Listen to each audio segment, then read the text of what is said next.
Patay sa drug raid sa Quezon City ang isa sa mga sinasabing pakay ng operasyon matapos daw nitong manlaban sa mga pulis.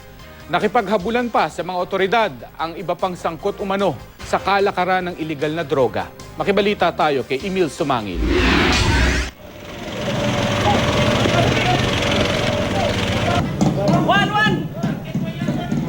Alas 4 ng madaling araw, inulunsad ng pinagsanib na puwersa ng CIDG Camp Crame at Regional Public Safety Battalion ng NCRPO ang sabayang raid dito sa Culiat, Quezon City.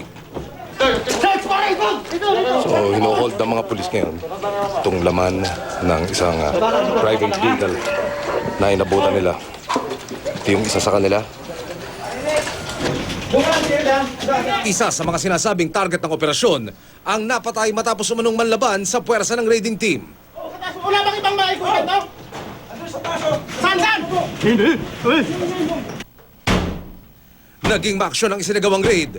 Ilan sa iba pang mga target ng operasyon ang nakipaghabulan pa sa bubungan ng matunugang paparating na mga pulis. Hey! Lumakas ka! Sa huli, hindi bababa sa 15 ang naaresto.